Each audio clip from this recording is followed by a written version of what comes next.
ഒരു സംസ്ഥാനത്ത് മയക്കുമരുന്നിന്റെ ഡിസ്ട്രിബ്യൂഷൻ അതിന് അതിൻ്റെതായിട്ടുള്ള പ്രഭവ സ്ഥാനം അല്ലെങ്കിൽ ഉത്ഭവ സ്ഥാനമുണ്ട്.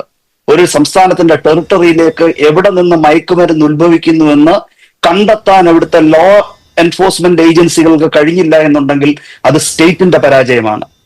ഒരു കുട്ടി അല്ലെങ്കിൽ ഒരു ചെറുപ്പക്കാരൻ മയക്കുമരുന്ന് ഉപയോഗിക്കരുത് എന്ന സ്റ്റേറ്റിന് അവന്റെ മനസ്സിൽ പോയി നിഷ്കർഷിക്കുവാൻ ഒരു പക്ഷേ കഴിയുന്നുണ്ടാവില്ല. പക്ഷെ എന്തുകൊണ്ട് ഡ്രഗ്സ് കേരളത്തിന്റെ ടെറിട്ടറിയിൽ അവൈലബിൾ ആകുന്നു എന്ന ചോദ്യത്തിന് ഉത്തരം പറയേണ്ടത് സ്റ്റേറ്റ് ആണ്. അത് സ്റ്റേറ്റിന്റെ പരാജയമാണ്. അത് സ്റ്റേറ്റിന്റെ മാത്രം പരാജയമാണ്. വളർന്നു വരുന്ന ജനതയോട് നാം ചെയ്യുന്ന ഏറ്റവും വലിയ ക്രൂരതയാണ്. സ്വാഭാവികമായിട്ടും ഈ ഡ്രഗ്സിന്റെ അവൈലബിലിറ്റി, ലഹരി എന്ന് പറയുമ്പോൾ ഡ്രഗ്സ് മാത്രമല്ല, ഭരണഘടനയുടെ 47-ാം വകുപ്പിൽ പറയുന്നത് ഇൻടോക്സിക്കേറ്റ് ആയിട്ടുള്ള എന്തും, ഇൻക്ലൂഡിങ് ഡ്രഗ്സ്.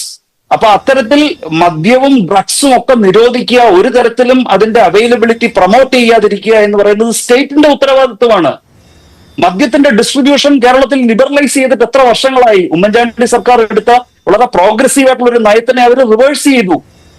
സർക്കാർ ഏതോ ആയിക്കൊള്ളട്ടെ, എക്സോ വൈയോ ആയിക്കൊള്ളട്ടെ, പക്ഷെ ഒരു സർക്കാർ എടുത്ത ഒരു നല്ല നടപടിയെ റിവേഴ്സ് ചെയ്തു.